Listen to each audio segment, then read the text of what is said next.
Olá pessoal, bem-vindos ao meu canal. Meu nome é Tomás, estou aqui com mais um vídeo. Hoje eu vou trazer perguntas frequentes que me fazem muitas vezes sobre a fenomenologia, sobre a clínica, sobre psicoterapia, sobre transtorno mental. E bom, se você é frequentador do meu canal, se você está gostando do conteúdo, bom, dê like, se inscreva, isso ajuda demais aqui para a gente continuar fazendo conteúdo, para a gente saber que está chegando e que vocês estão gostando. Então vamos lá, vamos ao que interessa, vamos às perguntas. Tomás, a gente queria saber aqui se você tem dicas para fazer atendimentos online. Eu acho que durante a pandemia muita gente migrou para esse sistema. Eu queria saber se você tem dicas que você pode dar para um bom atendimento e se isso é uma tendência que veio para ficar. Como que você faz na sua clínica? Olha, exatamente, com a pandemia, praticamente todos os pacientes passaram para o online, principalmente nos primeiros meses de pandemia.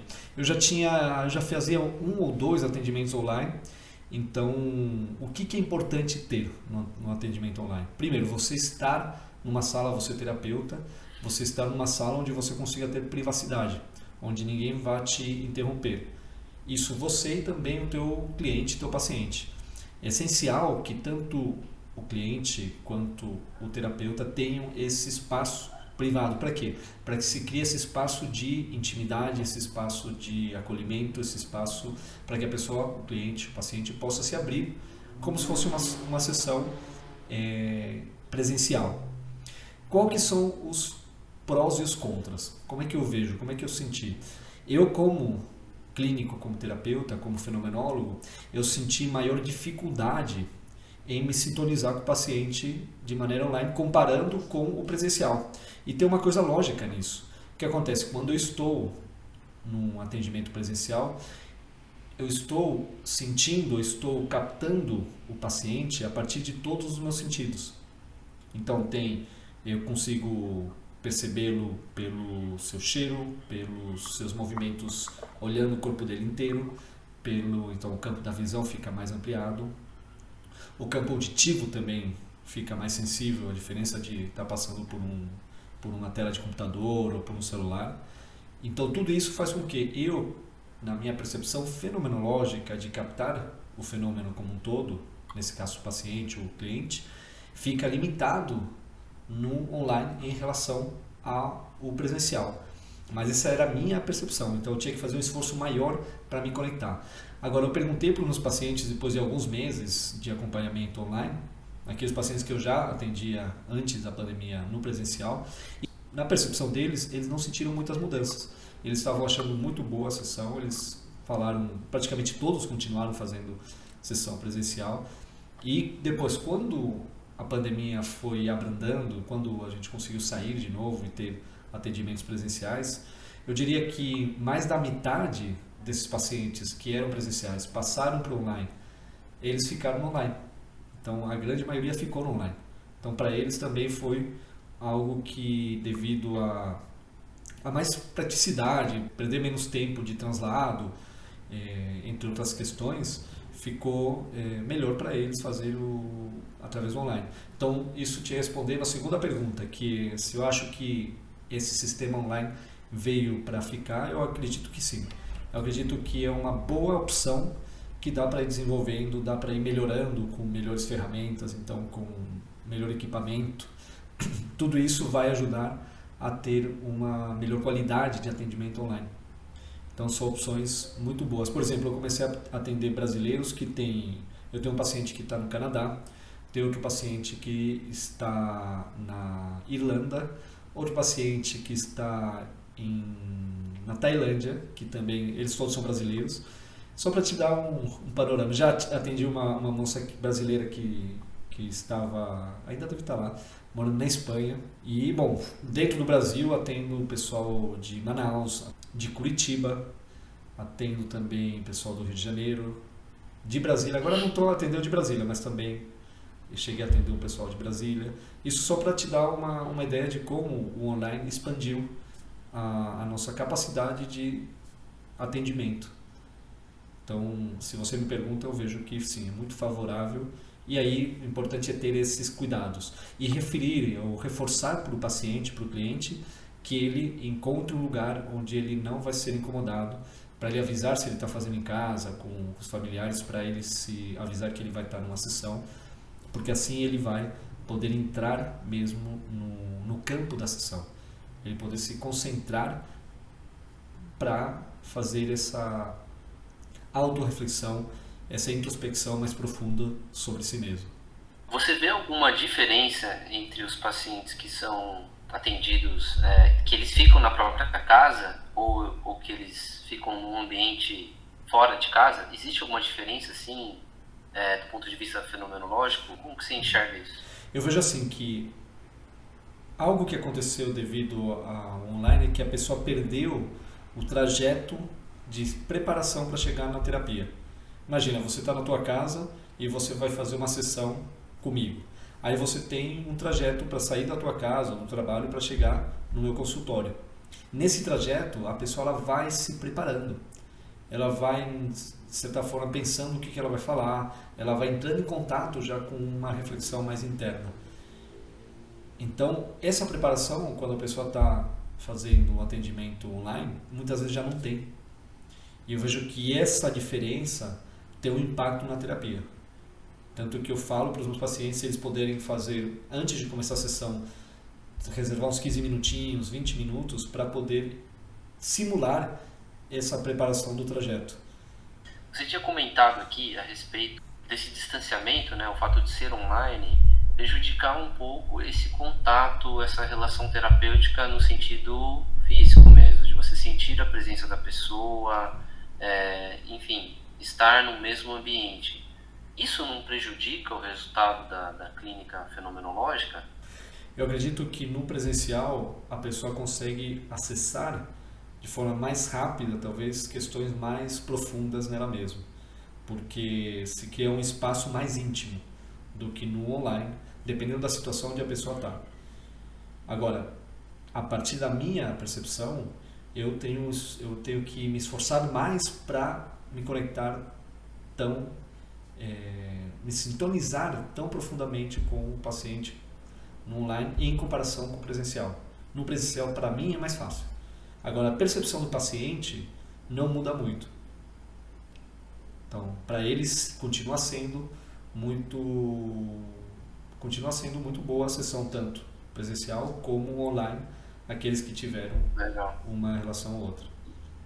E nesse sentido, você entende que é necessário uma grande experiência do psicólogo? Porque no seu caso você já tem anos de experiência com a clínica, provavelmente você tem uma facilidade maior quando você diz, eu tenho que me concentrar mais.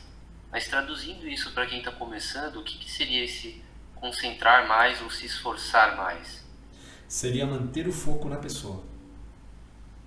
Seria estar concentrado, estar observando o outro como um todo, naquilo que ele se apresenta, em tudo aquilo que ele apresenta. Então no online fica mais limitado essa captação do outro, porque só se a gente vê pelos sentidos já é bem mais reduzido. Se a gente comparar no presencial, estamos percebendo o outro com os nossos 5 sentidos. No online, a gente está percebendo só pela visão e audição. Então se perdem 3 sentidos de captação. Boa. Então, vamos mudando um pouco de assunto aqui. Você comentou a respeito de pacientes internacionais. Isso é uma das grandes vantagens do modelo de atendimento online. Mas uma curiosidade, como que você faz para entrar em contato, né, ou ser procurado por esses pacientes que moram aí ao redor do mundo?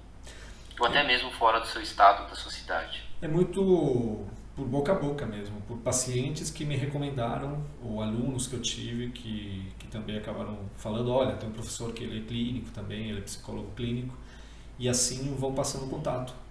Então tem muito a ver com os pacientes que eu já atendi, ou com pessoas que eu dei aula e que gostaram do meu trabalho. Eu fiz através, por exemplo, do meu Instagram, agora que eu estou colocando mais coisas junto com promovendo, mas isso é algo recente. Antes disso, foi mais pelas aulas que eu dei, pelos atendimentos que eu já fazia. E aí é o boca a boca que vai expandindo muito a profissão. Eu vejo que isso é o que mais vale. E o que está por trás do boca a boca? É um bom profissional. A pessoa gosta do atendimento, ela vai recomendar. Eu imagino que para a pessoa chegar a recomendar um serviço de um profissional, no caso de psicologia, é necessário sim uma boa prestação de serviço, né? Uma boa qualidade, uma alta entrega ali de valor percebido pelo paciente, né?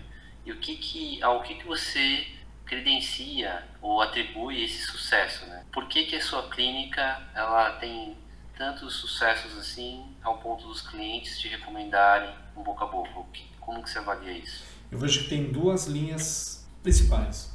Uma é o estudo de formação, tanto teórica como prática. Então, no meu caso, eu fiz uma parte da minha pós-graduação ligada à docência, então eu fiz o mestrado e o doutorado, mas sempre eu fiz as pesquisas direcionadas para a clínica. Então, ao mesmo tempo que eu estava fazendo uma pesquisa com muita revisão de literatura, com muito estudo de artigos, de livros, tudo era direcionado para como fazer uma clínica, como estar trabalhando na área clínica de maneira mais profunda, mais cuidadosa, compreendendo mais o ser humano. Então isso é uma linha. A outra parte é também a formação profissional. Então fazer cursos de especialização. No meu caso eu fiz 2 cursos de especialização em paralelo enquanto eu fazia a parte do mestrado e do doutorado. E além disso, a prática profissional. Então o exercício da prática profissional.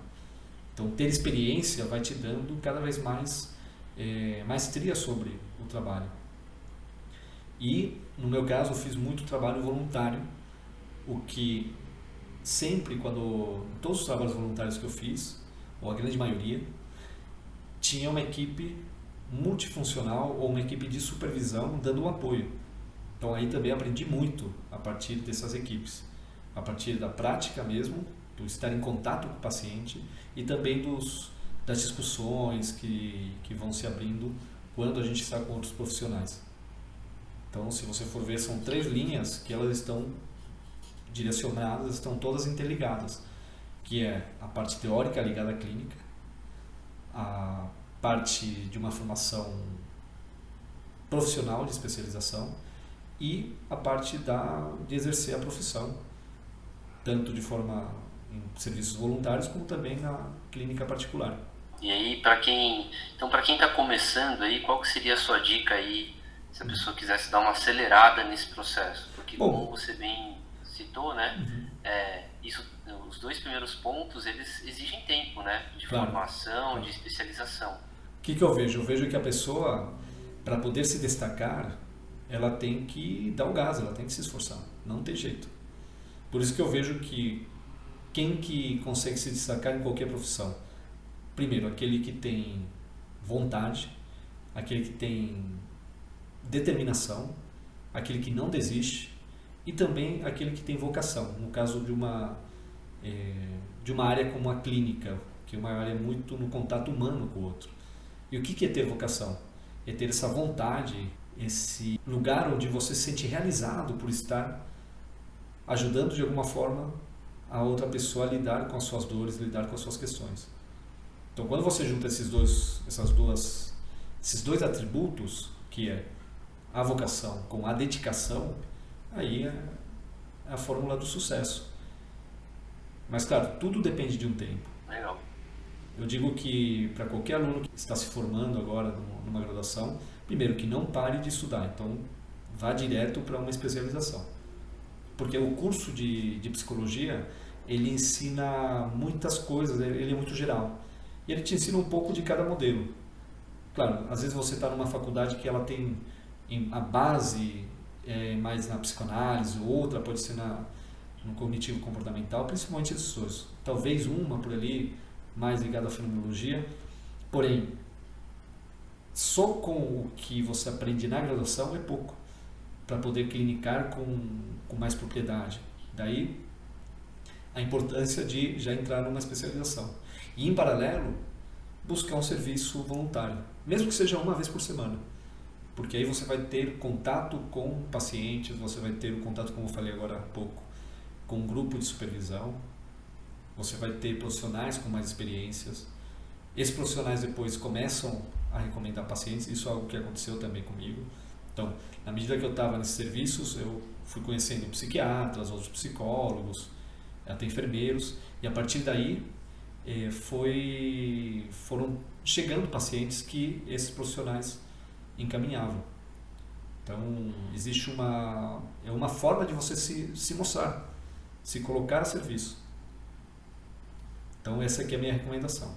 Então, não fique parado, vá atrás se tem tempo, faça esse esforço, porque com certeza você terá frutos.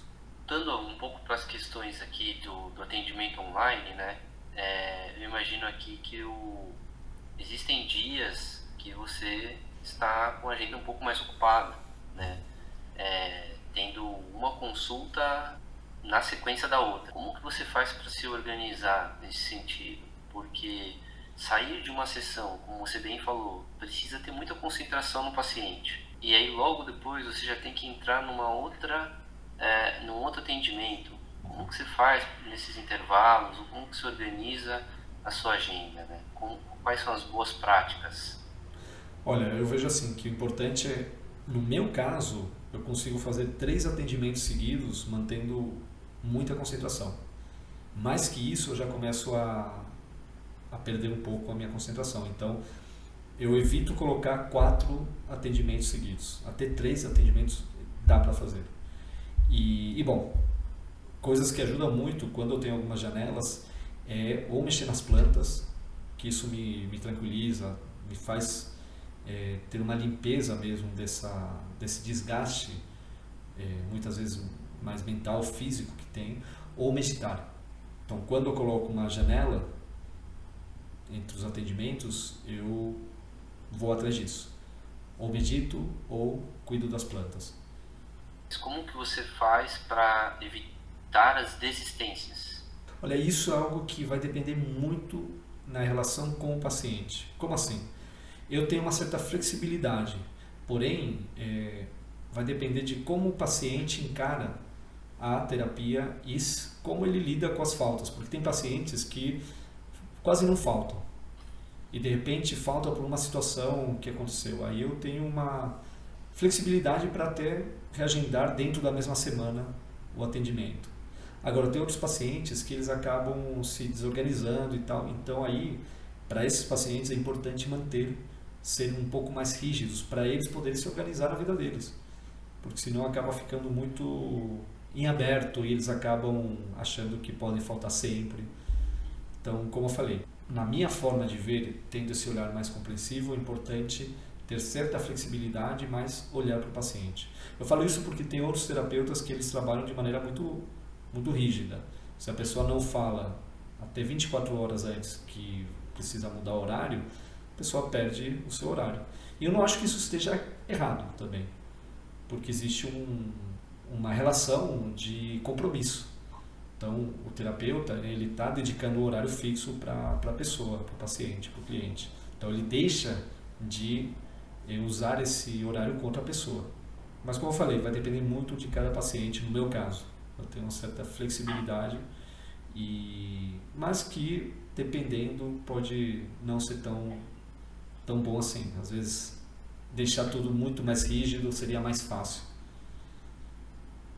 Sim, perfeito. Mas quando você fala que às vezes exige uma certa rigidez, na prática, como que seria isso? Isso é nas primeiras sessões, você deixa o combinado. Tem terapeutas até que colocam... Isso não é muito usado aqui no Brasil, na América Latina, mas em outros países que são mais quadradinhos, o pessoal usa um contrato mesmo.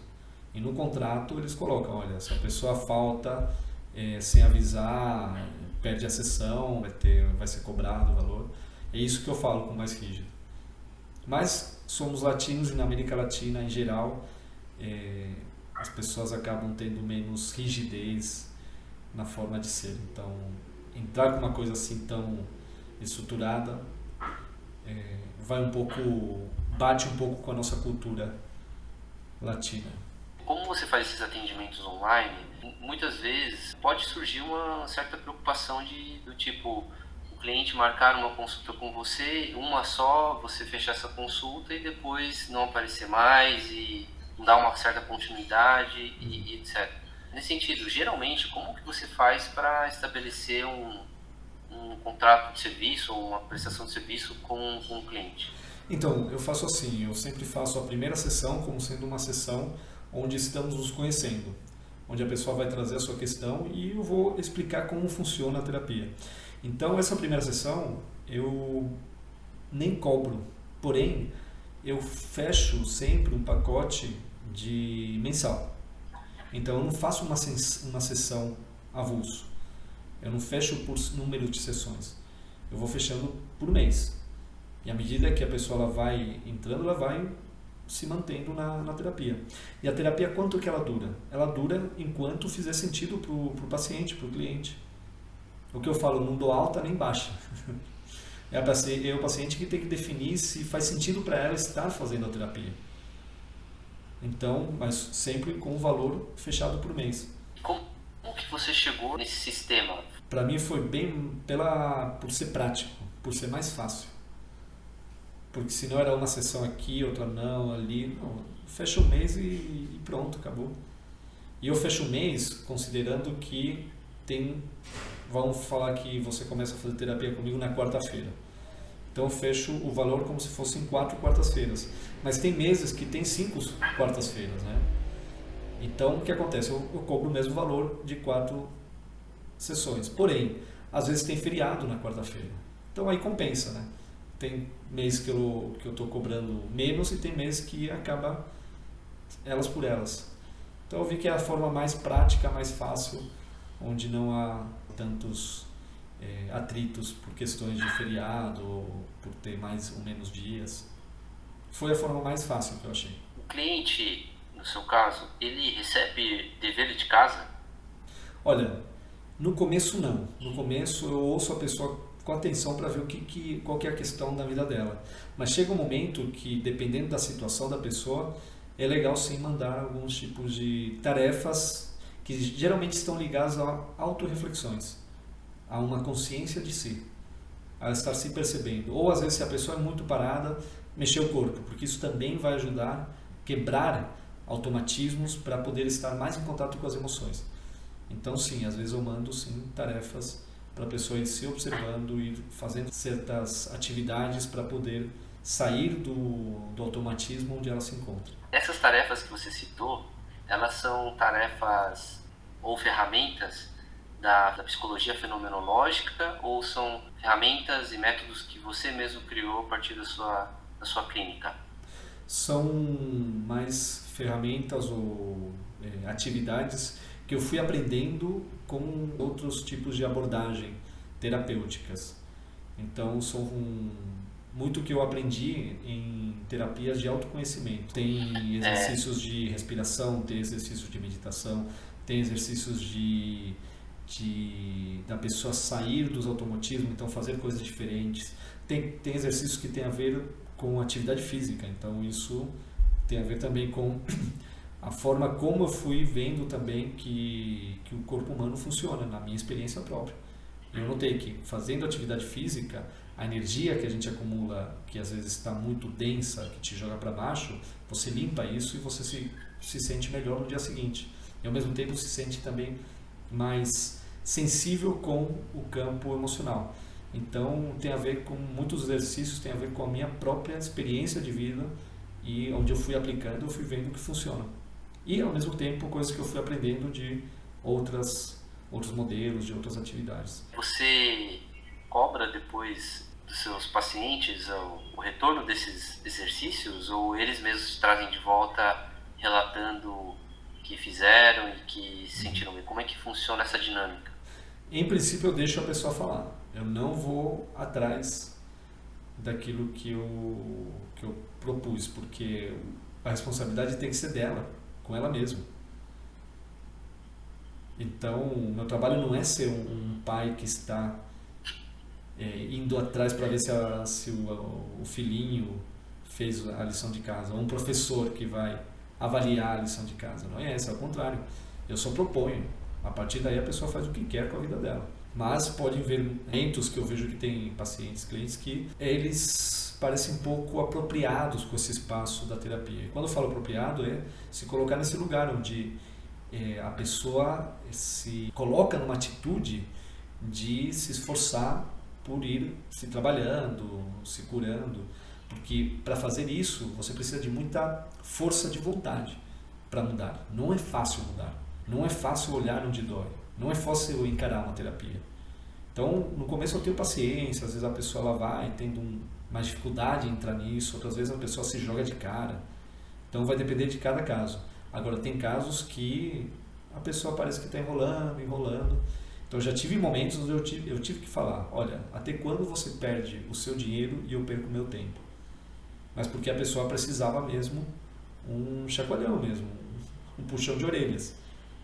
Mas isso dentro de um contexto, isso dentro de uma série de atendimentos onde a pessoa ela vinha no mesmo lugar e repetia as mesmas coisas, e mesmo explorando de diferentes formas, dava para... Cheguei a um momento que eu via que era um automatismo onde a pessoa ficava lá porque era um espaço já conhecido. Então era necessário dar uma chacoalhada mesmo. Outra frase que eu já usei foi, olha, o terapeuta, o psicólogo, não está feito para te acomodar na cama que você está, para te cobrir nesse lugar que você está. Ao contrário, é para pegar o colchão, a cama e virar ela para você acordar para a vida. Então, e ainda mais uma terapia fenomenológica existencial. Então, a parte da fenomenologia é esse lugar onde eu observo o outro a partir dele mesmo e ele vai me mostrar quais são as questões de vida dele.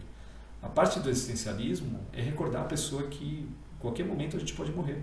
É recordar que a pessoa ela é intérprete e ela está sempre escolhendo tudo na vida dela. Então, às vezes a gente precisa ser mais firme, mas não por isso deixar de ser acolhedor, deixar de ser compreensivo, deixar de ter compaixão. Tanto que esse lugar da compaixão muitas vezes é mostrar para a pessoa o quanto ela está pisando na bola. Então, ser firme, às vezes ser direto com a verdade, não é ser simpático. Então, é muito mais fácil ser simpático do que encarar a pessoa naquilo que ela está fazendo mal. Mas quem vai me mostrar se é certo ou errado é a própria pessoa. É a vida dela que está me mostrando se ela está fazendo as coisas bem ou não.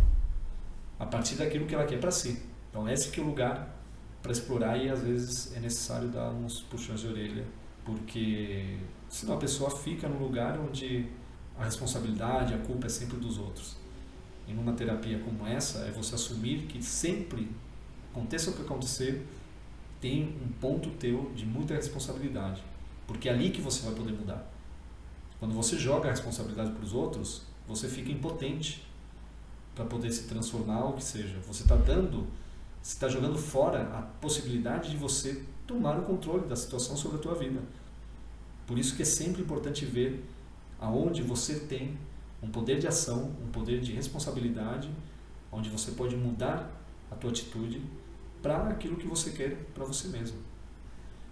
Bom, então eu vou fechar aqui essa roda de conversa, de perguntas frequentes, e espero que tenham gostado. Deem like, se inscrevam, compartilhem. E, bom, façam perguntas também se querem ter outras perguntas sobre esses temas. Façam, coloquem aqui nos comentários, que assim mais para frente a gente pode criar outro desses momentos de conversa onde trazemos essas perguntas que vocês façam, tá bom? Então é isso, pessoal. Nos vemos no próximo encontro, no próximo vídeo.